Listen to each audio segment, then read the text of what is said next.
The simple, unstudied persons, peasants, and such otherwise unspoiled individuals whom we may believe innocent of all intention to play a comedy with us.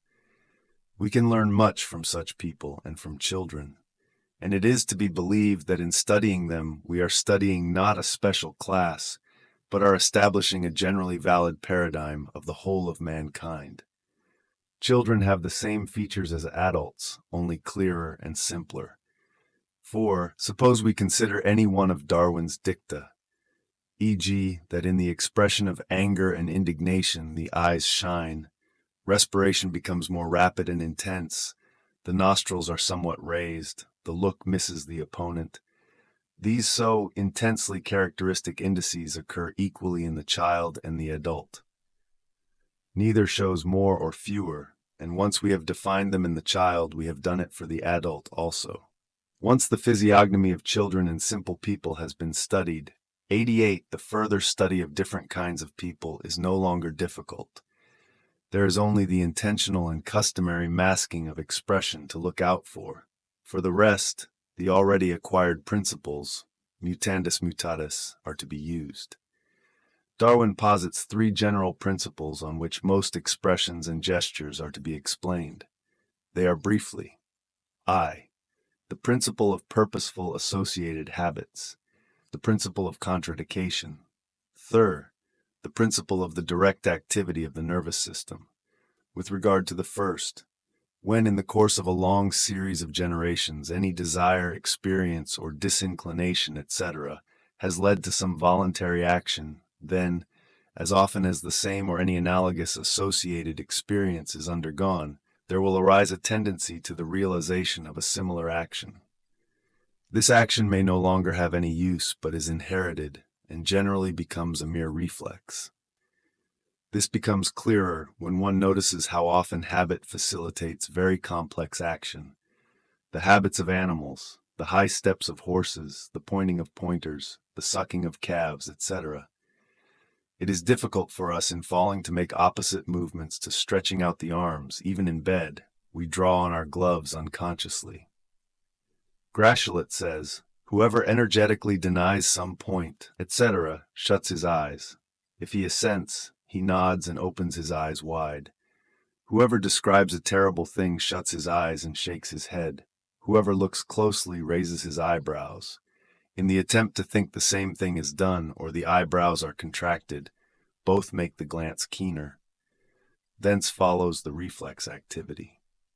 With regard to the second, dogs who are quarreling with cats assume the appearance of battle. If they are kindly minded, they do the opposite, although this serves no purpose. M. Taylor says that the gesture language of the Cistercians depends considerably on antithesis, e.g., shrugging the shoulders is the opposite of firmness, immovability. With regard to the direct activity of the nervous system, examples are paling, trembling, fear, terror, pain, cold, fever, horror, joy, palpitation of the heart, blushing, perspiring, exertion of strength, tears, pulling the hair, urinating, etc. With these subdivisions, it will be possible to find some thoroughfare and to classify every phenomena. We want to discuss a few more particulars in the light of Darwin's 89 examples. He warns us, first of all, against seeing certain muscle movements as the result of emotional excitement, because they were looked for. There are countless habits, especially among the movements of the features, which happen accidentally or as the result of some passing pain, and which have no significance. Such movements are often of the greatest clearness, and do not permit the unexperienced observer to doubt that they have important meanings, although they have no relation whatever to any emotional condition. Even if it is agreed only to depend on changes of the whole face, already established as having a definite meaning, there is still danger of making mistakes, because well-accredited facial conditions may occur in another way, as matters of habit, nervous disturbances, wounds, etc.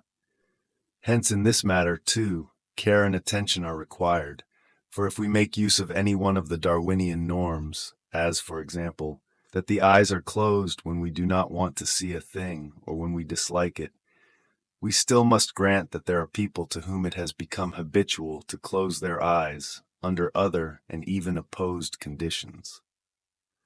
We must grant that, with the exception of such cases, the phenomena are significant during examinations, as when we show the accused a very effective piece of evidence, e.g., a comparison of handwritings which is evidential, and he closes his eyes.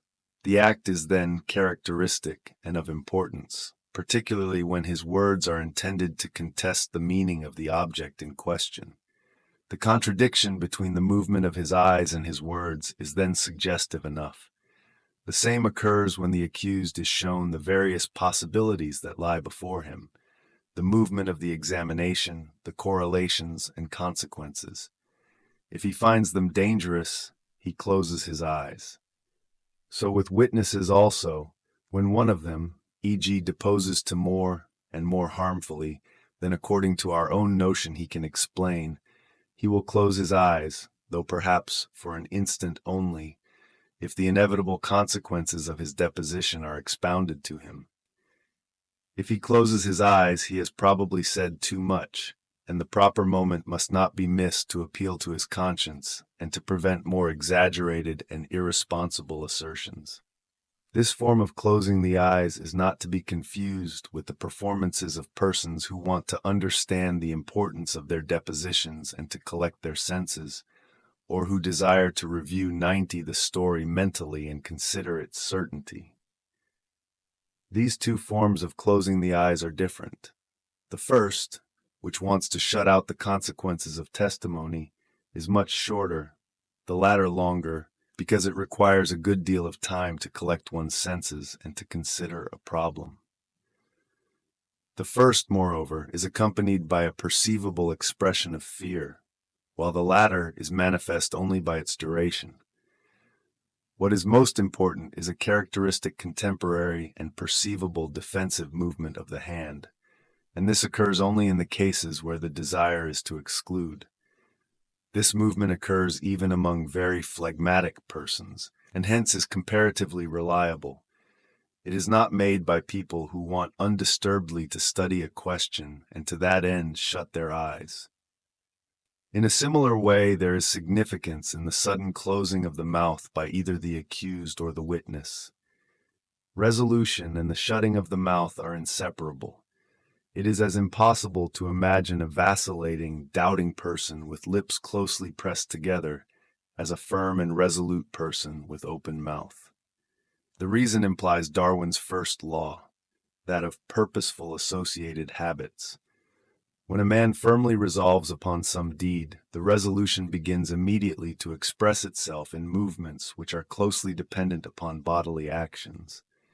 Even when I suddenly resolve to face some correctly supposed disagreeable matter, or to think about some joyless thing, a bodily movement, and indeed quite an energetic one, will ensue upon the resolution.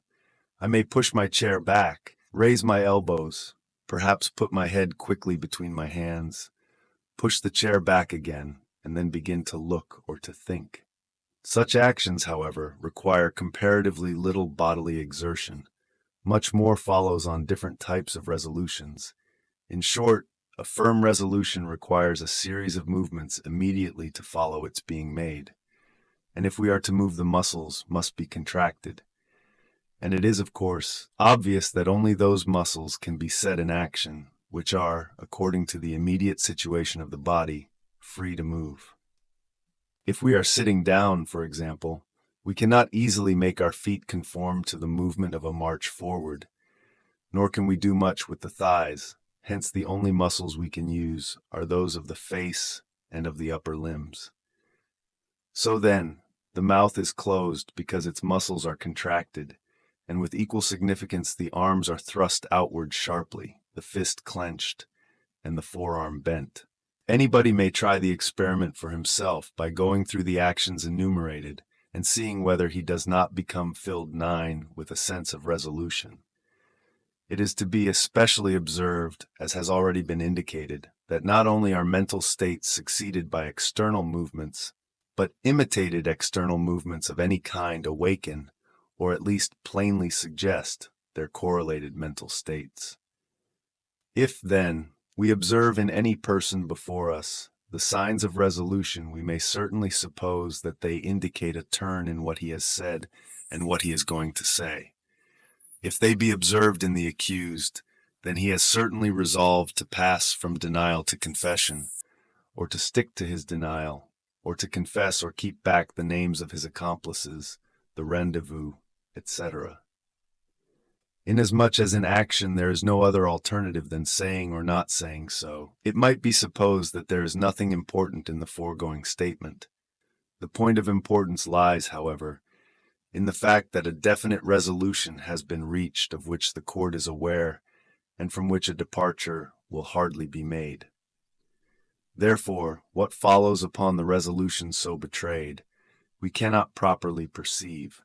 We know only that it in all likelihood consists of what succeeds it, i.e., the accused either confesses to something or has resolved to say nothing. And that observation saves us additional labor, for he will not easily depart from his resolution. The case is analogous with regard to the witness who tells no truth or only a part of the truth. He reveals the marks of resolution upon deciding finally to tell the truth or to persist in his lying. And so, whatever he does after the marks of resolution are noted, we are saved unnecessary effort to make the man speak one way or another. It is particularly interesting to watch for such expressions of resolution in jurymen, especially when the decision of guilt or innocence is as difficult as it is full of serious consequences. This happens not rarely, and means that the juryman observed is clear in his own mind as to how he is going to vote. Whatever testimony may succeed, this resolution is then indifferent. The resolved juryman is so much the less to be converted, as he usually either pays no more attention to the subsequent testimony, or hears it in such prejudiced fashion that he sees everything in his own way. In this case, however, it is not difficult to tell what the person in question has decided upon.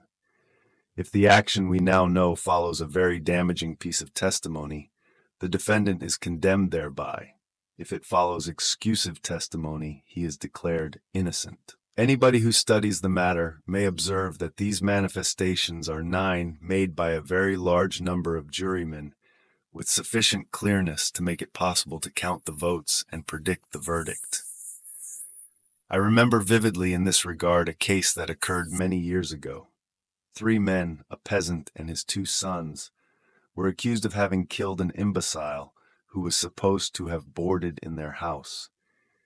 The jury unanimously declared them guiltless, really because of failure, in spite of much effort, to find the body of the victim. Later a new witness appeared, the case was taken up again, and about a year after the first trial, a second took place. The trial consumed a good many days, in which the 3 defendants received a flood of anonymous letters, which called attention mostly to the fact that there was in such and such a place an unknown imbecile woman who might be identical with the ostensible murdered person. For that reason, the defendant appealed for a postponement of the trial or immediate liberation. The prosecutor of the time fought the appeal, but held that so far as the case went, and it was pretty bad for the prosecution, the action taken with regard to the appeal was indifferent. The mills of the gods grind slowly, he concluded in his oration. A year from now I shall appear before the jury. The expression of this rock-bound conviction that the defendants were guilty, on the part of a man who, because of his great talent, had tremendous influence on juries, caused an astounding impression. The instant he said it, one could see in most of the jurymen clearest signs of absolute resolution, and the defendants were condemned from that moment. Correlated with the signs of resolution are those of astonishment. The hands are raised in the air, says Darwin, and the palm is laid on the mouth. In addition, the eyebrows are regularly raised, and people of not too great refinement beat their foreheads, and in many cases there occurs a slight winding movement of the trunk, generally toward the left. The reason is not difficult to find. We are astonished when we learn something which causes an inevitable change in the familiar course of events. When this occurs, the hearer finds it necessary, if events are simple, properly to get hold of it. When I hear that a new Nibelungen manuscript has been discovered, or a cure for leprosy, or that the South Pole has been reached, I am astonished, but immediate conception on my part is altogether superfluous. But that ancient time in which our habitual movements came into being, and which has endured longer, incomparably longer than our present civilization, knew nothing whatever of these interests of the modern civilized human being. 9. What astonished people in those days were simple, external, and absolutely direct novelties. That a flood was coming, that game was near the camp, that inimical tribes had been observed, etc. In short, events that required immediate action. From this fact spring our significant movements, which must hence be perceivably related to the beginning of some necessary action. We raise our hands when we want to jump up. We elevate our eyebrows when we look up to see further into the distance. We slap our foreheads in order to stimulate the muscles of our legs, dormant because of long sitting. We lay the palms of our hands on our mouths and turn the trunk because we discover in the course of life rather more disagreeable than pleasant things, and hence we try to keep them out and to turn away from them. And astonishment is expressed by any and all of these contradictory movements. In law, these stigmata are significant when the person under examination ought to be astonished at what is told him, but for one reason or another does not want to show his astonishment. This he may hide in words, but at least one significant gesture will betray him, and therefore be of considerable importance in the case. So, suppose that we present some piece of evidence from which we expect great results. If they do not come, we may perhaps have to take quite another view of the whole case.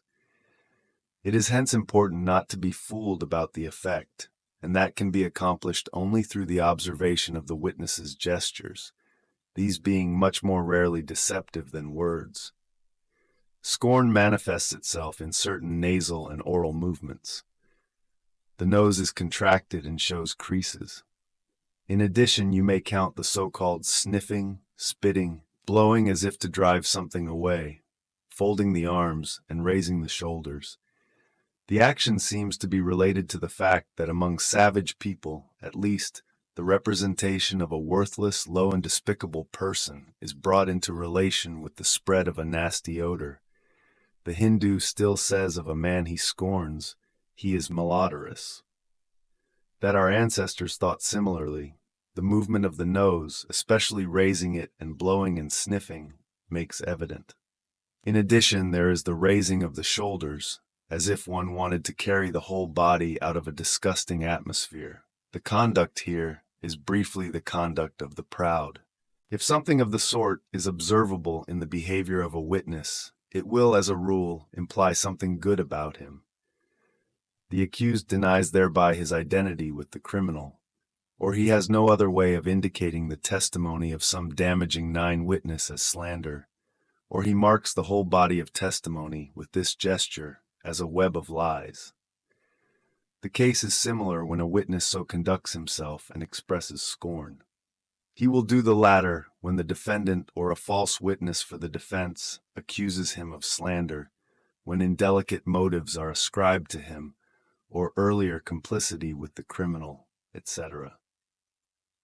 The situations which give a man opportunity to show that he despises anybody are generally such as are to the advantage of the scorner. They are important legally because they not only show the scorner in a good light, but also indicate that the scorn must be studied more closely.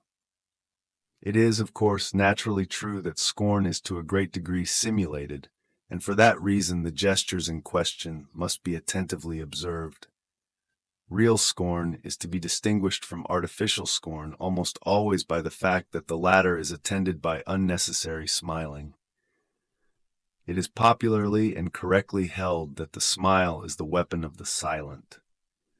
That kind of smile appears, however, only as defense against the less serious accusations, or perhaps even more serious ones, but obviously never when evil consequences attendant on serious accusations are involved.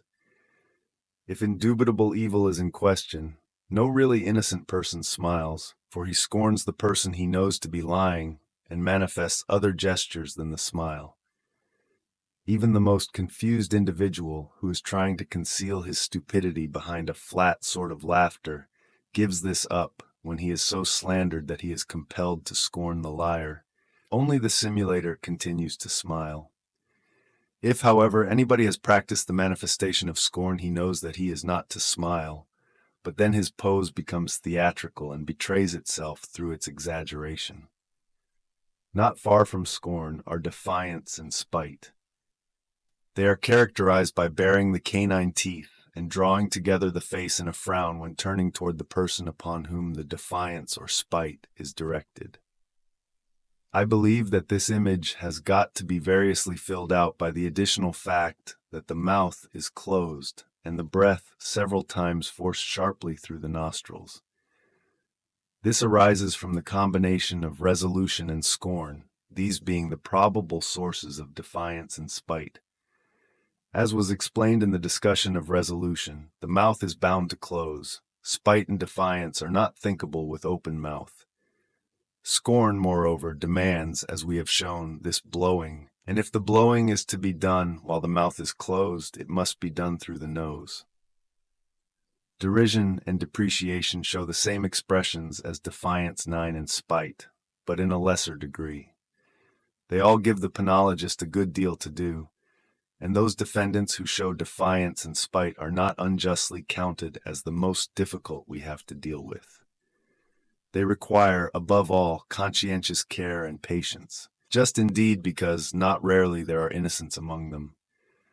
This is especially so when a person many times punished is accused another time, perhaps principally because of his record.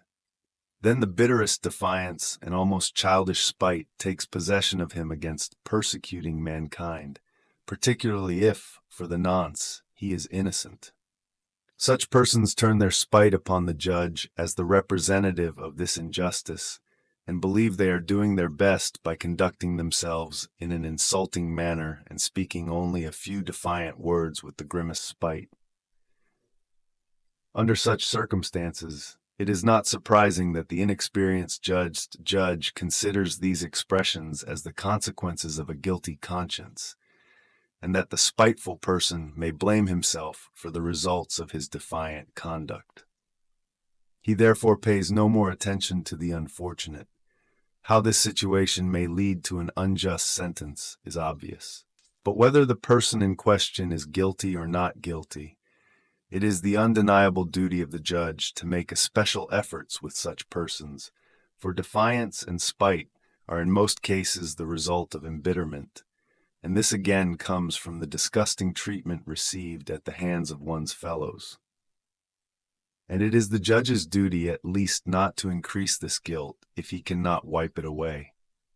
The only, and apparently the simplest, way of dealing with such people is the patient and earnest discussion of the case, the demonstration that the judge is ready carefully to study all damaging facts, and even a tendency to refer to evidence of innocence in hand, and a not over-energetic discussion of the man's possible guilt. In most cases, this will not be useful at the beginning. The man must have time to think the thing over, to conceive in the lonely night that it is not altogether the world's plan to ruin him. Then when he begins to recognize that he will only hurt himself by his spiteful silence if he is again and again examined, he will finally be amenable. Once the ice is broken, even those accused who at the beginning showed only spite and defiance show themselves the most tractable and honest. The thing needful above all is patience. Real rage, unfortunately, is frequent. The body is carried erect or thrown forward. The limbs become stiff, mouth and teeth closely pressed together. The voice becomes very loud or dies away or grows hoarse. The forehead is wrinkled and the pupil of the eye contracted. In addition, one should count the change of color, the flush or deep pallor. An opportunity to simulate real rage is rare, and anyway, the characteristics are so significant that a mistake in recognition can hardly be made. Darwin says that the conviction of one's own guilt is from time to time expressed through a sparkling of the eyes and through an undefinable affectation. The last is well known to every penologist and explicable in general psychological terms. Whoever knows himself to be guiltless behaves according to his condition, naturally and without constraint.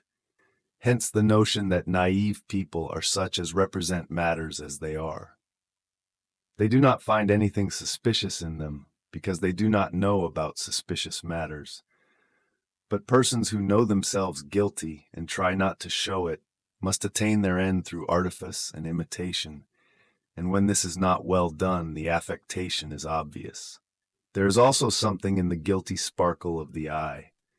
The sparkle in the eyes of beauty, the glance of joy, of enthusiasm, of rapture, is not so poetical as it seems, inasmuch as it is no more than intensified secretion of tears. The latter gets its increase through nervous excitation, so that the guilty sparkle should also be of the same nature. This may be considered as in some degree a flow of tears in its first stages. An important gesture is that of resignation, which expresses itself especially as folding the hands in one's lap. This is one of the most obvious gestures, for folding the hands in the lap is proverbial and means there is no more to be done. The gesture signifies, therefore, I'm not going to do any more. I can't. I won't.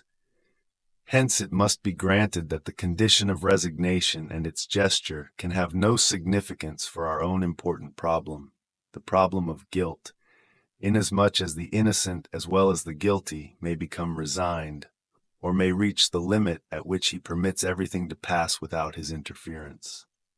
In the essence and expression of resignation, there is the abandonment of everything or of some particular thing, and in court what is abandoned is the hope to show innocence, and as the latter may be real as well as merely pleaded, this gesture is a definite sign in certain cases. It is to be noted among the relations and friends of a defendant who, having done everything to save him, recognize that the evidence of guilt is irrefutable.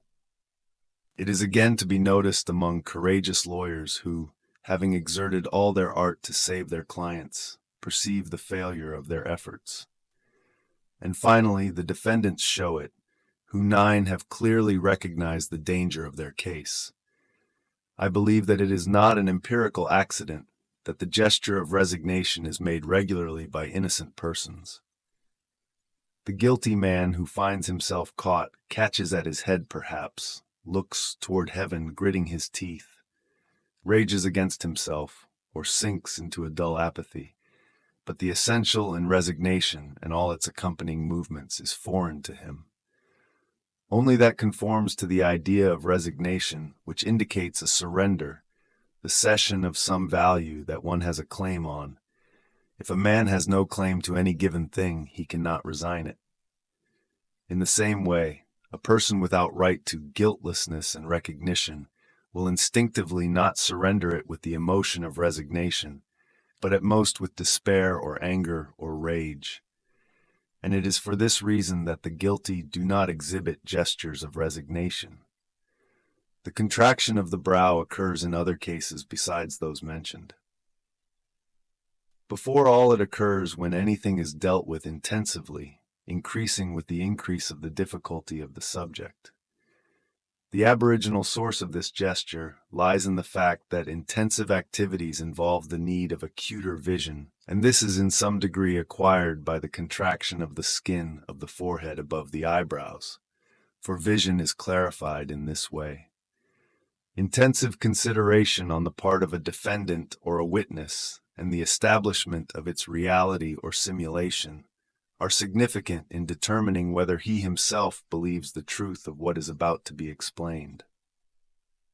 Let us suppose that the issue involves proving an alibi on a certain definite, rather remote day, and the defendant is required to think over his whereabouts on that day. If he is in earnest with regard to the establishment of his alibi, i.e., if he really was not there and did not do the thing, it will be important for him to remember the day in question and to be able to name the witnesses of his whereabouts then. Hence he will think intensively. But if he has claimed an alibi dishonestly, as is frequent with criminals, in order to make people conclude that nobody has the right to demand where and for how long a time he was on such and such a day, then there is no need of thinking closely about something that has not happened. He exhibits in such cases a kind of thoughtfulness, which is not, however, earnest and profound, and these two adjectives describe real consideration. The same observations are to be made in regard to dishonest witnesses who, when pressed to think hard, only simulate doing so. One is compelled at the very least to look closely after the witness who simply imitates intensive 98 thinking without showing the signs proper to it. The suspicion of false testimony is then justifiable. A rather different matter is that blank expression of the eyes, which only shows that its possessor is completely lost in his thoughts.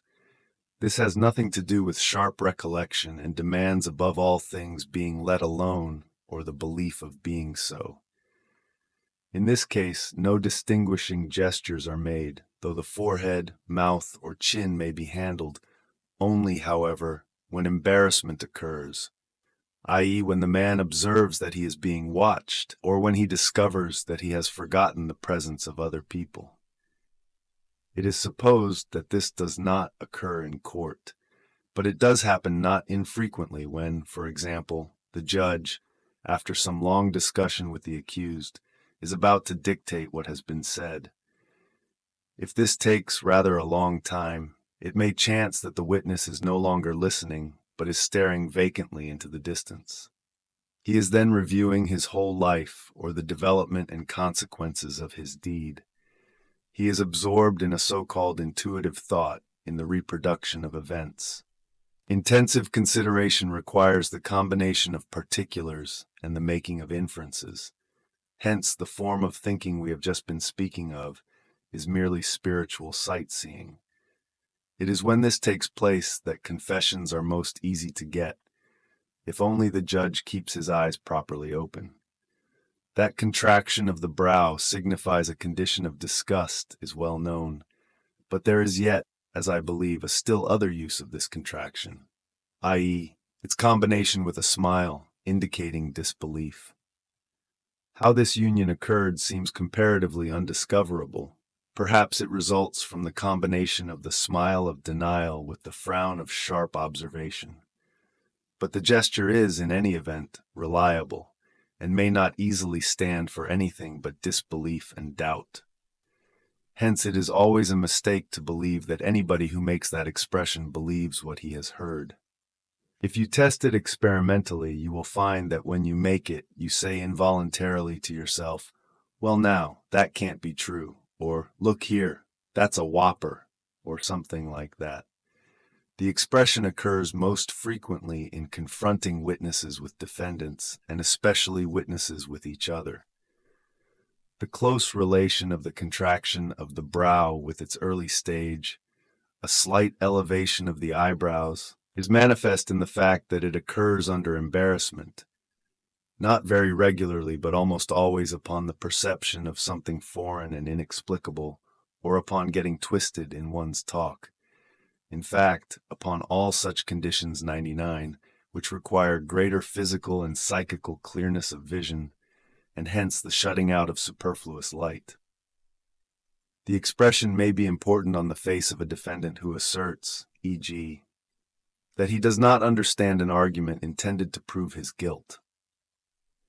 If he is guilty, he obviously knows what happened in the commission of the crime, and thereby the argument which reproduces it, and even if he assures the court 100 times that he does not understand it, he is either trying to show himself innocent or wants to gain time for his answer.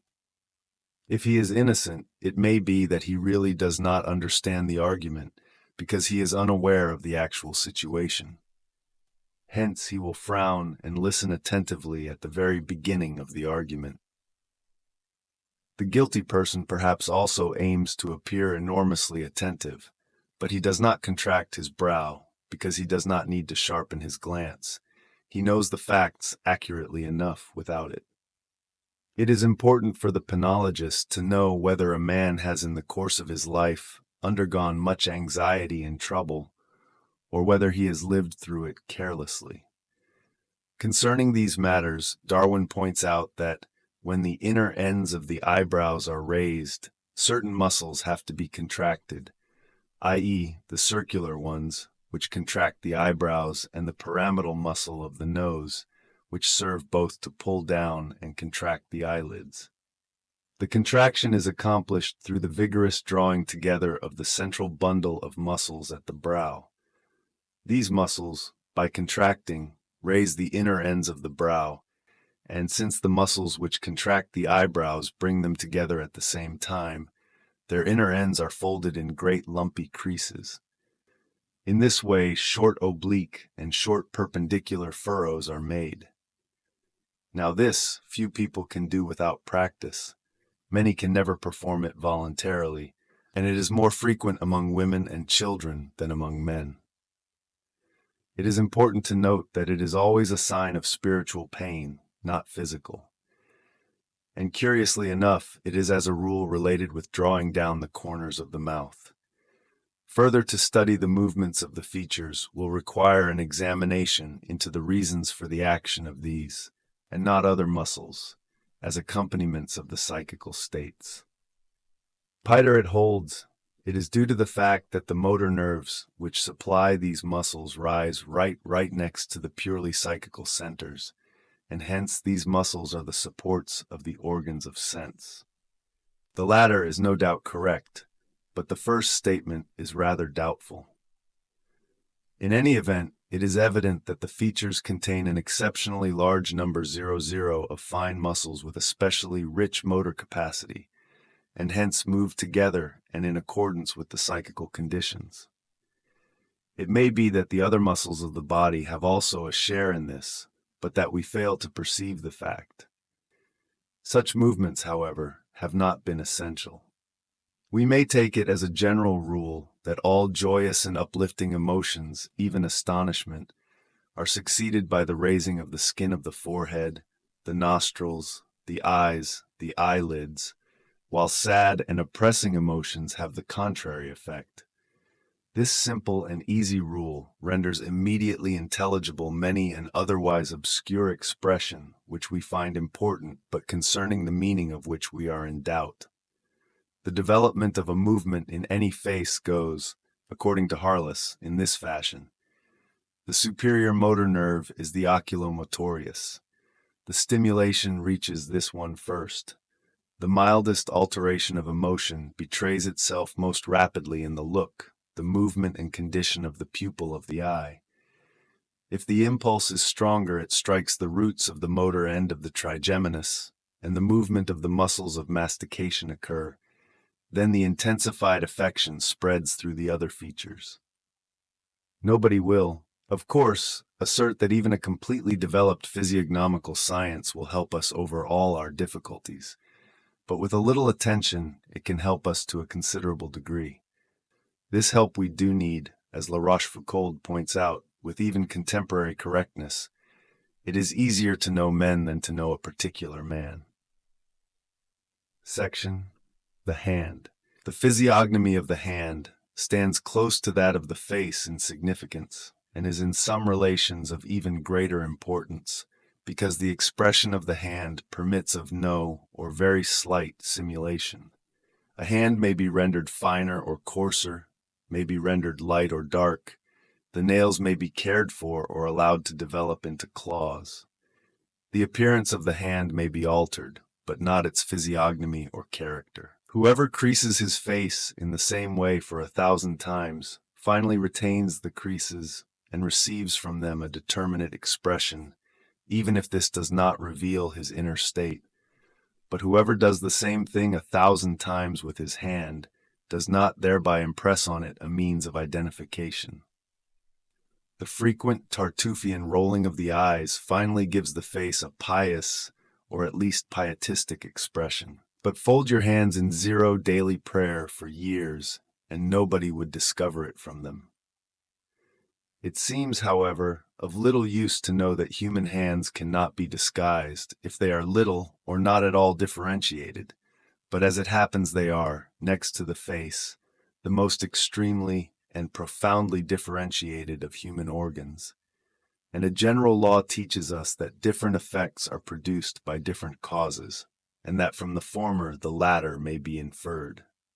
If then we observe the infinite variety of the human hand, we have to infer an equally infinite variety of influences, and inasmuch as we cannot trace these influences any further, we must conclude that they are to be explained causally by the infinite variety of psychical states.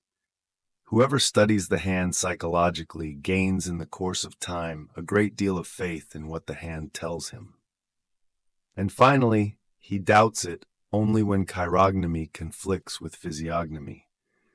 If in such cases it is observed that the hand is more likely to be correct than the face, and that inferences from the hand more rarely show themselves to be false, one is reminded of the dictum of Aristotle: the hand is the organ of organs, the instrument of instruments in the human body.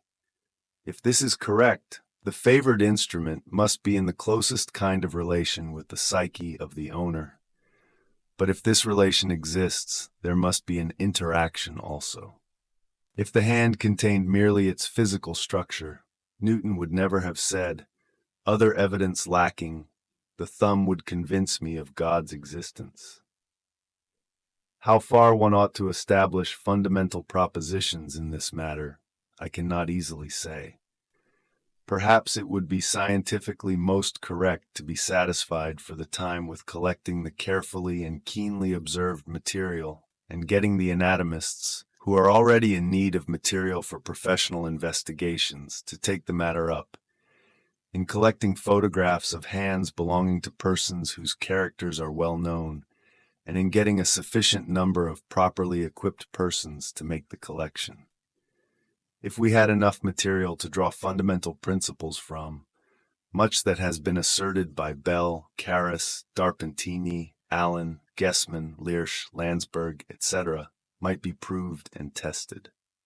But their statements zero are still subject to contradiction because their fundamental principles are not sufficient for the development of a system.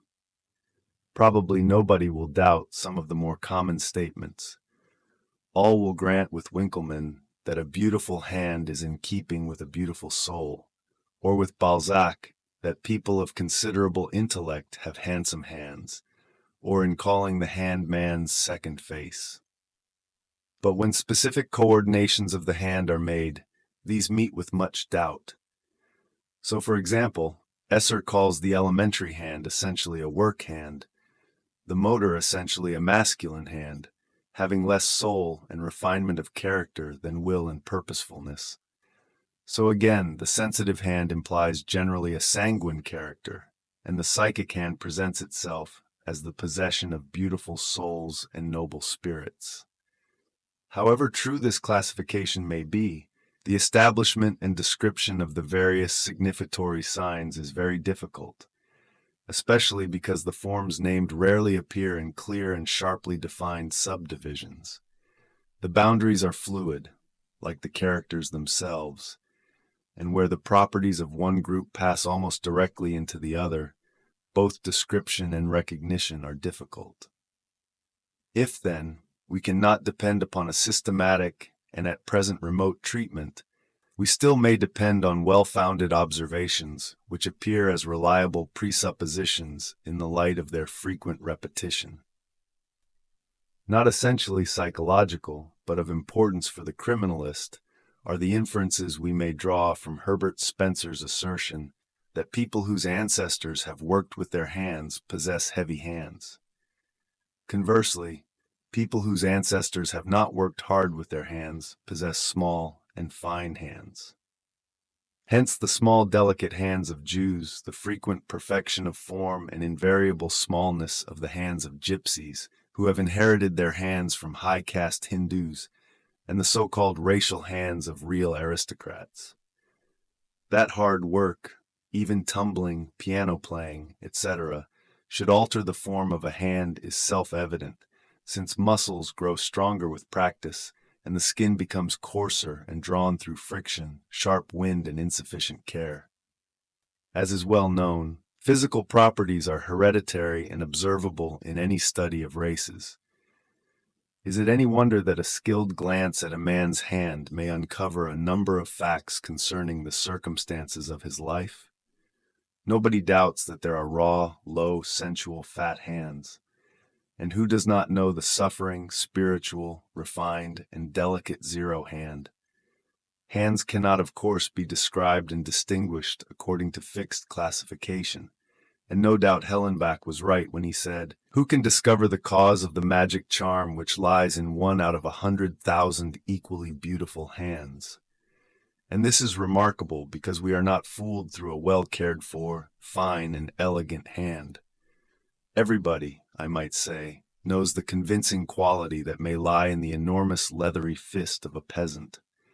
For that, too, is often harmoniously constructed, nicely articulated, appears peaceful and trustworthy. We feel that we have here to do with a man who is honest, who presents himself and his business as they are, who holds fast to whatever he once gets hold of, and who understands and is accustomed to make his words impressive. And we gain this conviction not only through the evidence of honest labor performed through years, but also through the stability and determination of the form of his hands. On the other hand, how often are we filled with distrust at the sight of a carefully tended pink and white hand of an elegant gentleman, whether because we dislike its condition or its shape, or because the form of the nails recalls an unpleasant memory, or because there is something wrong about the arrangement of the fingers, or because of some unknown reason. We are warned, and without being hypnotized, regularly discover that the warning is justified. Certain properties are sure to express themselves. Boldness, prudence, hardness, calm consideration, greed are just as indubitable in the hand as kindness, frankness, gentleness, and honesty. The enchantment of many a feminine hand is easily felt. The surrender, the softness, the concession, the refinement and honesty of many a woman is so clear and open that it streams out, so to speak, and is perceivable by the senses.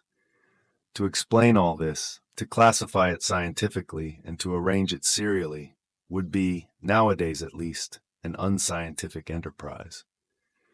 These phenomena pass from body to body and are as reliable as inexplicable. Who has never observed them, and although his attention has been called to them, still has failed to notice them, need not consider them, but persons believing in them must be warned against exaggeration and haste. The one advice that can be given is to study the language of the hand before officially ignoring it, not to decide immediately upon the value of the observations one is supposed to have made, but to handle them cautiously and to test them with later experiences. It is of especial interest to trace zero the movement of the hand, especially the fingers. I do not mean those movements which are external and coordinate with the movements of the arm. Those belong to mimicry. I mean those that begin at the wrist and therefore occur in the hand only. For the study of those movements, the hand of childhood is of little use, being altogether too untrained, unskilled, and neutral. It shows most clearly the movement of the desire to possess, of catching hold and drawing toward oneself, generally toward the mouth, as does the suckling child its mother's breast. This movement Darwin has observed even among kittens. The masculine hand is generally too heavy and slow, clearly to exhibit the more refined movements. These are fully developed only in the feminine, particularly in the hands of vivacious, nervous, and spiritually excitable women. The justice who observes them may read more than he can in their owner's words. The hand lies in the lap, apparently inert, but the otherwise well-concealed anger slowly makes a fist of it, or the fingers bend characteristically forward, as if they wished to scratch somebody's eyes out, or they cramp together in deep pain, or the balls of the 4 other fingers pass with pleasure over the ball of the thumb, or they move spasmodically, nervously, impatiently, and fearfully, or they open and close with characteristic enjoyment like the paws of cats when the latter feel quite spry. Closer observation will show that toes reveal a great deal, particularly among women who wear rather fine shoes, and hence can move their feet with greater ease. In anger, when they cannot, because it would be suggestive, stamp their feet, the women press their toes closely to the ground. If they are embarrassed, they turn the sole of their shoe slightly inwards and make small curves with the point on the ground.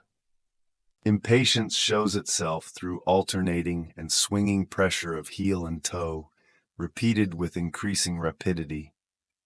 Defiance and demand through raising the toes in such a way that the sole is directly forward and the foot rests only on the heel. Sensuality is always indicated when the foot is put forward and the shin bone lightly stretched out, when all the toes are drawn in toward the sole, just as the cat does when she feels good.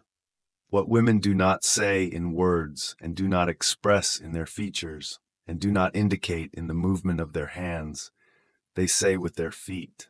The inner experience must express itself externally, and the foot most betrays it. In conclusion, it ought to be kept in mind that the hands of all zero those people who claim to be hard workers, but who really try to live without work, i.e. thieves, gamblers, etc., ought to be carefully examined. Concerning the value of graphology, see my Manual for Examining Judges. Title B, The Conditions for Defining Theories. Topic 1, The Making of Inferences. Section. The study of the human soul as psychology has for its subject the whole stream of conscious life, and for its aim the discovery of the occurrence and relation of the laws of human thought. Now, whether these relations imply the coherence of the objects thought about or not, so long as logic is dealing with the laws according to which thoughts must be correlated in order to attain to objectively valid knowledge, all questions that deal with the formal aspect of thinking do not enter the field of psychological investigation. The general psychological problem is to describe the actual psychic events as they occur, to analyze them into their simplest elements, and inasmuch as it is this purely pragmatic application of psychology to the problem of inference that concerns us, we need to deal only with that law which defines the combination of images and with the question, how the spirit achieves this combination. The material aspect of this question is therefore psychological. The legal importance of the problem lies in the very potent fact the right which lawyers possess of studying these questions, so far as they lie in our field, is of modern establishment. According to Hillebrand, the theory of knowledge has today broken up into individual theories, involving the certain needs of special fields of knowledge. The place of the epistemologists, who are professionals and beyond the pale of individual disciplines, is now taken by the representatives of those disciplines, and each works expressly on his own epistemological problem. Our especial problem is the drawing of inference and examining their utility. We merely ask whether the process is voluntary or according to fixed laws. And having cleared up that point, we ask what influence psychological conditions exercise on the situation. It is, indeed, said that thinking is a congenital endowment, not to be learned from rules. But the problem is not teaching the inferrer to think. The problem is the examination of how inferences have been made by another and what value his inferences may have for our own conclusions. And our own time, which has been bold enough to lay this final conclusion in even the most important criminal cases in the hands of laymen, this time is doubly bound at least to prepare all possible control for this work, to measure what is finally taken as evidence with the finest instruments possible, and to present to the jury only what has been proved and repeatedly examined.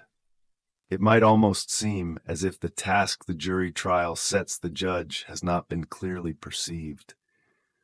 A judge who thinks he has performed it when he has cast before the jury the largest possible mass of testimony, more or less reviewed, and who sees how people, who perhaps for the first time in their lives are involved in a court of law, who perhaps see a criminal for the first time, and are under these circumstances the arbiters of a man's fate. A judge who sees all this and is satisfied is not effective in his work. Nowadays, more than ever, it is for the judge to test all evidence psychologically, to review what is only apparently clear, to fill out lacuna, and to surmount difficulties before he permits the material brought together in a very few hours to pass into the jury's hands. According to Hillebrand, much that seems self-evident shows itself dependent on definite experience attained in the process of hundreds of repetitions in the daily life. The very impression of self-evidence is frequently produced by a mere chance instinct about what should be held for true. Hume has already shown how the most complex and abstract concepts are derived from sensation. Their relation must be studied, and only when we can account for every psychic process with which we have to concern ourselves is our duty properly fulfilled. Section Proof.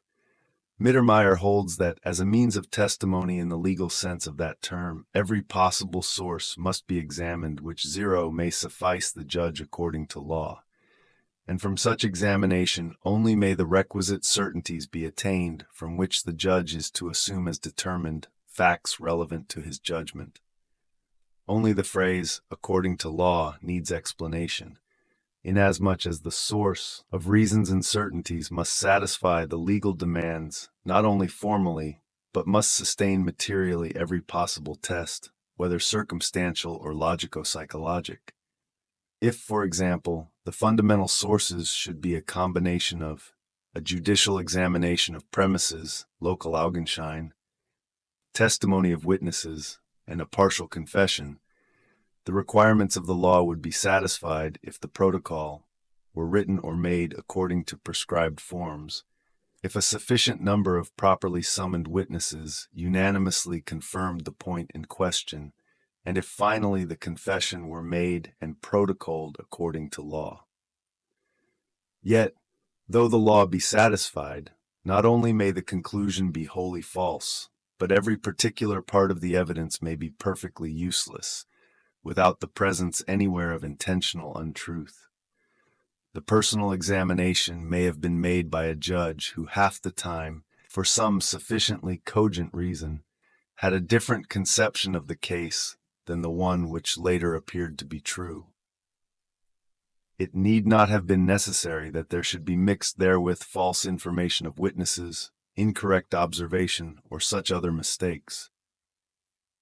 There need only have been a presupposition accepted at the beginning of the examination, when the examination of the premises took place, as to the visible condition of things, and this might have given apparent justification to doubtful material and have rendered it intelligible, only to be shown later as false. The so-called local examination, however, is generally supposed to be objective. It is supposed to deal only with circumstantial events, and it does not occur to anybody to modify and alter it when it is certainly known that at another point the situation has taken an altogether different form. The objectivity of the local examination is simply non-existent, and if it were really objective, i.e., contained merely dry description with so and so many notations of distances and other figures, it would be of no use. Every local examination to be of use must give an accurate picture of the mental process of him who made it. On the one hand, it must bring vividly to the mind of the reader, even of the sentencing judge, what the situation was. On the other, it must demonstrate what the examiner thought and represented to himself, in order that the reader, who may have different opinions, may have a chance to make corrections. If I, for example, get the impression that a fire was made through carelessness, and that somebody lost his life on account of it, and if I made my local examination with this presupposition in mind, the description will certainly seem different from that made under the knowledge that the fire was intentional and made to kill. At trial, the description of local conditions will be read and entered as important testimony. It satisfies the law if it is taken according to form, has the correct content, and is read as prescribed. But for our conscience, and in truth, this manuscript can be correct only when it is logically and psychologically presented, revised according to the viewpoint its writer would have had if he had been in possession of all the facts in possession of the reader.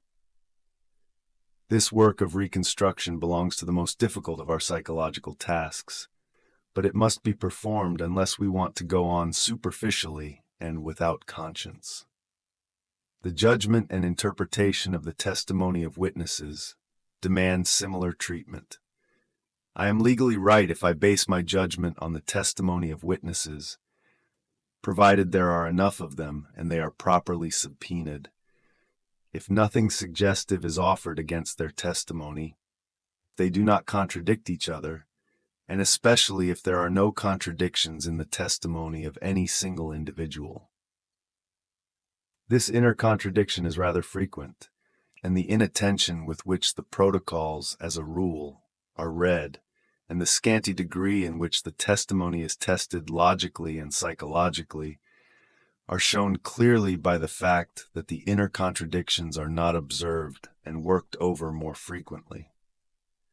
As evidence of this, let us consider a few cases that are generally told as extravagant jokes. Suppose that a man dreamed that his head was cut off and that dream so affected him that he died of apoplexy. Yet not everybody asks how the dream was discovered. In a like manner, people hear with disgust that somebody who has lost his arm, in despair cut off his other arm with an axe in order more easily to get assistance, and yet they do not ask how. Or again, when somebody is asked if he knows the romance, The Emperor Joseph and the Beautiful Railway Signal Man's Daughter, the anachronism of the title does not occur to him, and nobody thinks of the impossibilities of the vivid description of a man walking back and forth with his hands behind his back, reading a newspaper. Much testimony contains similar, if not so thoroughgoing, contradictions. If they are credited in spite of this fact, the silly believer 09 may be blamed, but he is justified in the eyes of the law if the above-mentioned legal conditions were satisfied. Hence, the frightfully frequent result. Whether the witness's deposition is true is a matter for his own conscience. Eventually, he may be arrested for perjury, but he has made his statements and I judge accordingly. What is intended with such a statement is this: I hide behind the law. I am permitted to judge in such a case in such a way, and nobody can blame me. But it is correct to assert that in such cases there is really no evidence. There is only a form of evidence. It can be actually evidential only when the testimony is tested logically and psychologically, and the ability and willingness of the witness to tell the truth is made clear.